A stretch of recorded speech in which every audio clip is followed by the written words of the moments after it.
Hey there, King of Kings family. Thanks for checking out another episode of Beyond Sunday Sermons, our weekly podcast where we further examine the message from Sunday. My name is Dan Hoppin. I'm the director of Connect Groups here at King of Kings, and joining me as always is my trusty co-host, Mr. Caleb Hack. Caleb, how are you doing today? I'm doing great, Dan. It's good to be with you again, and great warm weather we have this weekend. It's crazy. Oh man, it has been hot.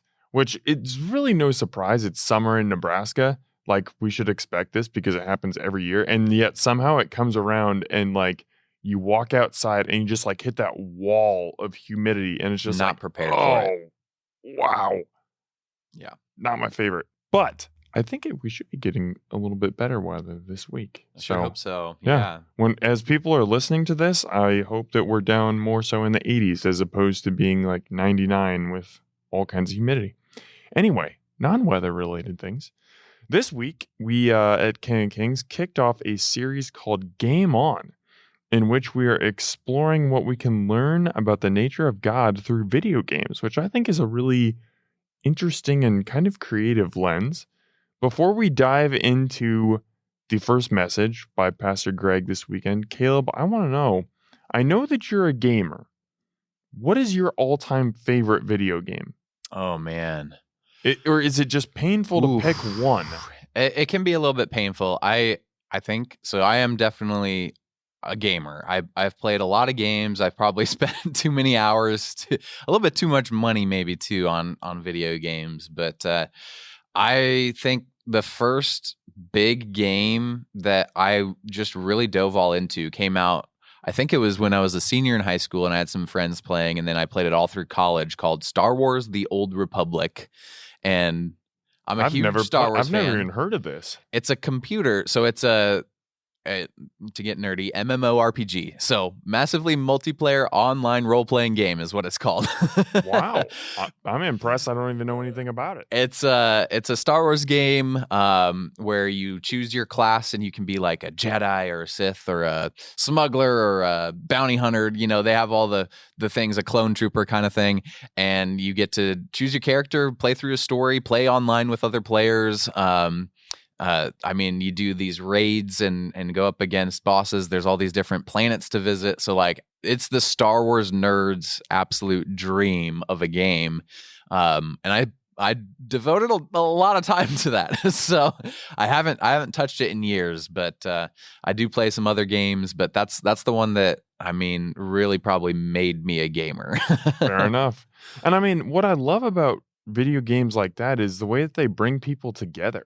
You know, where you're creating community, you're playing with friends, and you might be even meeting people playing these games. You know, that's what was really cool about this game is I had a friend who joined our high school as a senior, came for the first time to our high school. He only stayed for one semester. He was only there for one semester, but this game started our friendship. And he's really the only friend from high school I still talk to. And I talk to him every week. Wow, really? Every week. And it's because this game brought us together. And you know what? He's been through quite a journey.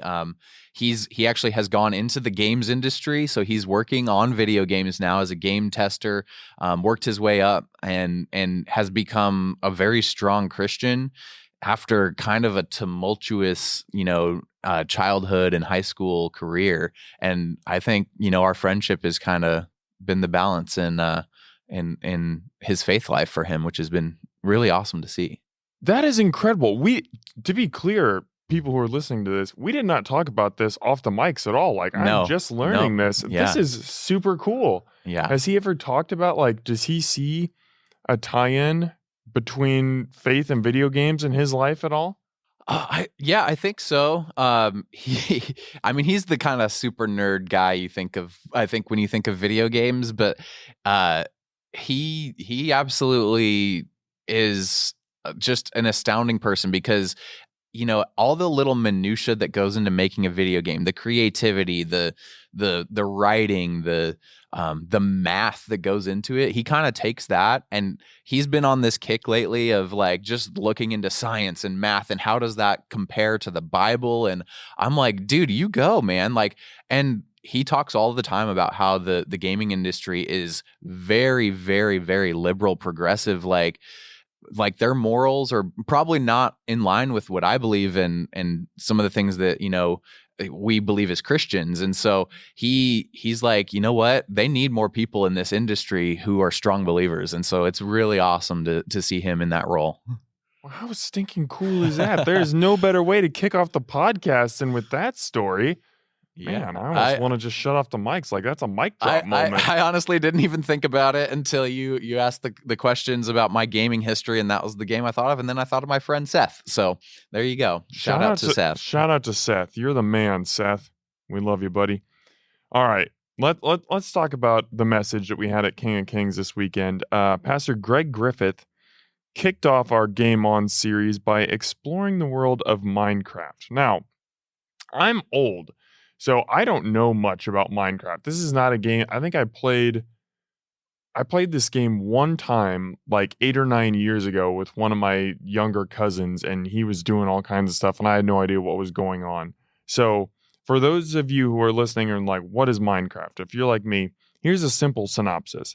This is a game where you basically have unlimited resources and you can create your own world, and then you can go and explore other people's worlds as well. So from what I understand, it is just a game of pure creativity and imagination. Like, if you can think it, you can build it and create this utopia in which you can exist, which is honestly pretty cool and, very closely tied to the creation story. So, Caleb, I want to open it up to you. What is going to last beyond Sunday in this message for you? Honestly, I mean, I never thought of this as being a sermon series on video games, but here we are. And I think there were some good takeaways. I think the main takeaway for me is that, like, we see God in creation, and especially we think about nature. We think about, oh man, he created the mountains, the trees, the birds, the animals. He created humans and all this stuff. He created us to be creative, and we have that kind of same creativity that God has. And so God is in everything. And I think that was kind of the driving point of this message, that we can see God in everything, including video games. And so to be able to look at video games or, anything in the world and see God in it, I think that's a good lesson for all of us. Yeah, I went back and reread Genesis 1 this morning, just kind of wanted to refamiliarize myself with the creation story. And even just rereading Genesis 1:1, in the beginning, God created the heavens and the earth. And I was just like, why? Because God has always existed. So at what point, and I mean, he existed before time even existed, but like, at what point does he say, okay, we need some heavens, we need some earth, I want to create that? And like, what inspired him to create earth like he did? I mean, just so many questions were in my mind, and obviously there are no answers, but it's so fun to think about and look at creation and try and just discern aspects of who God is and think about the creativity he has. I mean, I even, you just look at some of the animals out there, man. Like, look at a giraffe. How crazy those things are with their giant necks and their like enormous purple tongues and everything. And it's just like, how did God decide, I'm going to make this kind of horse-like thing? Like, I created a horse. Now I want to make a horse with giant legs and like the greatest neck you've ever seen. And like, every animal, every plant, every creation has these specific things about them. I mean, that just, to me, that says so much about God, that he is so infinitely just imaginative and creative that there are things that humans could never even begin to process that he's thinking of.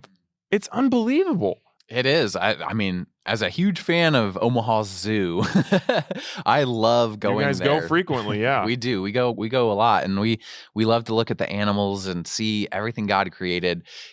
Speaking of animals and video games together, I think my wife's favorite video game growing up was Zoo Tycoon. A great game. So that was a fun one where you got to create your own zoo and add your own animals to it. And so we see this creative process that God has started and given to us as a gift.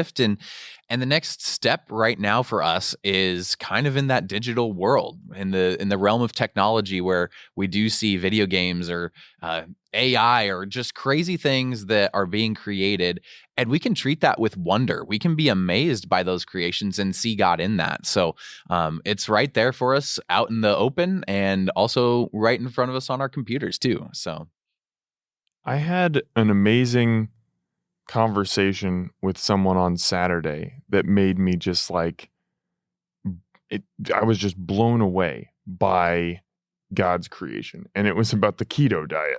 oh, really? I know very little about the keto diet. I've never practiced this or anything. Obviously, I've heard of it. Dan's going keto. You heard it here I'm first. not going keto.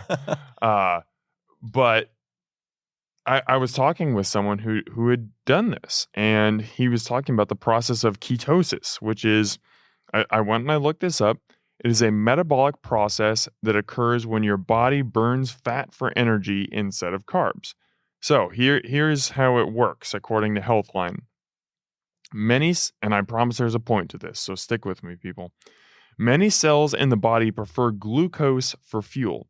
When your body doesn't have enough glucose to power these cells, levels of the hormone insulin decrease, causing fatty acids to be released from the body in large amounts. Many of these fatty acids are transported to the liver, where they're oxidized and turn into ketones. These are then used as an alternative energy source throughout the body. Unlike fatty acids, ketones can cross the blood-brain barrier and provide energy for your brain in the absence of glucose. So basically, this is a weight loss program in which you eliminate carbs from your diet and eat mostly fats. And the reason that I just read that off is just I know it, it's cliche to just say, oh, think about how like intimately God like thought about creating us when he created us and how intentional he was. But just think about what I just read. That is one tiny iota of God's creation for us, in that if we, do certain things to our body will respond in a certain way and start using different fuels and start, our liver will start creating things that it didn't create before. I mean, the complexity of the human body is just unbelievable. And that is just one tiny aspect of it. I mean, our God is so intentional and so creative and so loving that he didn't just slap us together and say, oh, okay, here's humanity. Like, great, I did it. But I mean, he was just like, I'm going to take every little intricate part of this and put it together in such a way that our bodies are just, I mean, they're truly miracles. Yeah, it's incredible. And to think of God had that design in mind, and we can't even understand it. And there's so much more in our universe, in our world, that we're never even going to see. We're never going to fully understand. And I love that there is still that mystery, that sense of wonder that can spark curiosity in us to go and explore and see God's character in everything. I think Greg in his message talked a lot about this exploration, and I think it's a good thing, but sometimes it can lead, he said, exploration can lead to exploitation, because we do oftentimes kind of confuse our role in creation, and we think that we need to be the ultimate source of all knowledge, or we need to be the ones to solve every problem, and we kind of take control instead of letting God be sovereign over his creation. And then through that, we end up kind of devaluing God through the way that we treat creation sometimes, if we're not taking care of our bodies or our environment. And you know what? I mean, I'm not like a tree hugger kind of person, but there is a way that we, God set us as stewards over creation. And so I love, the comparison with Minecraft here, because in Minecraft, it's this open world where you can go and explore and create and take care of it. Or as Greg says, maybe throw fire on some chickens. I connected with that story a little bit, because I do love that sense of, open world in in my video games, but also in real life, because I can go out and create and explore and make sure I'm doing what God wants me to do in creation, because ultimately God wants us to use his creation to share about him, to spread the good news about Jesus and the creator of everything. So it's cool to see God working through us, just in the effects that we have on the world around us. What do you think that balance looks like, Caleb, between exploration and exploitation? Like, what does that look like practically? I mean, practically, it's kind of a detail thing, looking at the little details of, how we live our life. Being careful, like I kind of mentioned, like with how we take care of ourselves. You talked about, the body and what the body does, and staying fit and healthy, because our body is a temple to God. And through taking care of ourselves, we can be a witness to other of how we've been created in the image of God. I think, taking care of what we've been given, God's creation includes, all of the physical, natural elements, trees and water, and taking care of, those things, but also what has been built, our homes, our church. Our church had flooding this weekend, or earlier this week, because of the storms, and I think a pipe burst or something. And so taking care of the building, because God gave it to us to steward. So just taking care of everything that God has given us. Mm-hmm. I want to also point out, I think that there's an element of exploring our world, but there's also, like, God gives us the opportunity to explore him as well. I mean, obviously through the word, but like I pulled out a couple of verses. Jeremiah 29:13, you will seek me and find me when you seek me with all your heart. Deuteronomy 4:29, but from there you will seek the Lord your God, and you will find him if you search after him all your heart and with all your soul. And I don't know, there was something that struck me. I was just like, am I seeking God? Like, what does that look like to truly seek God, to come to God and be like, I know how incredible you are. I want to learn more about you. Like, teach me more about you, And I think that, it kind of ties back into this message, because we can learn so much about God from examining what he's created and what he is, what he has put in the Bible through humanity. But I think that there's a way to just come to God. And I did this morning, and I was just like, God, tell me something about yourself. Like, I want to learn more about you. Tell me more about you. And I just think that that's so amazing that we have a God who wants us to seek him and calls us to seek him. And he's just like, I have more to show you. If you want it, here it is. I would love to show you this.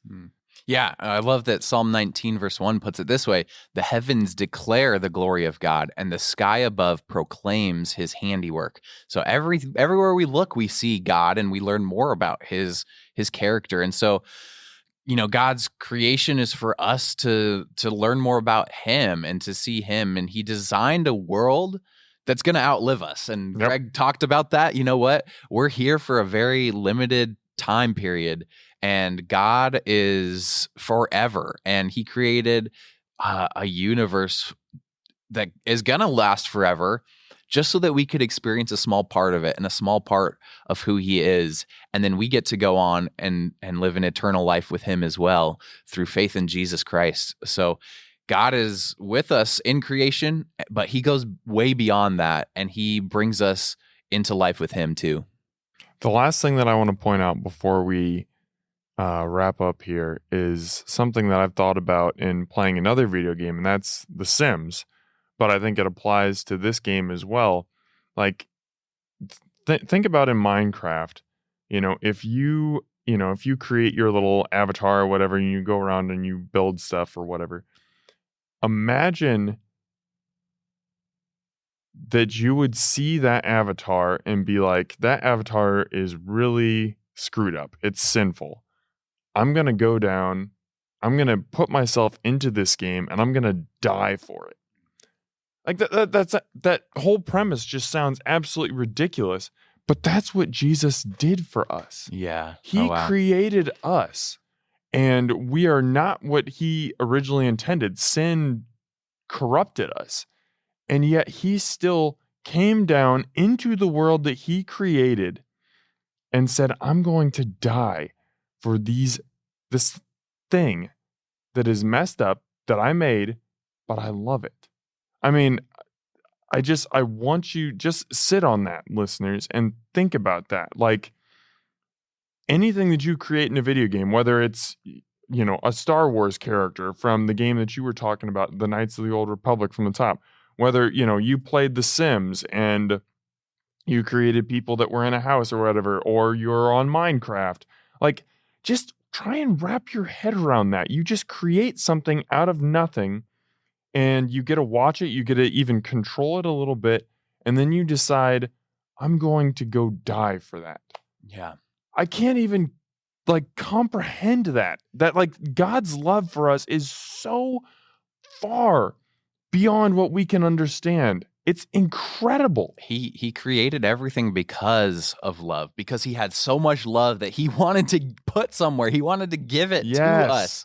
And God's love for us didn't stop there, and he came down into it. And that blows my mind that our God would live as a human, live as one of us, die for us, and come back to life, so that when we believe in him, we get to have eternal life with him. We get to experience the fullest extent of his creation in heaven. That's amazing. Yeah, that's what I was going to say. I mean, we think Earth is really cool.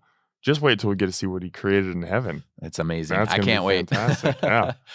All right, King of Kings family, just please marinate on that this week. Really take some time to think about God created you. He was so creative in doing so, and he died for you. He rose again. He went through all that for you. He loves you. Now let's keep living our faith lives beyond Sunday.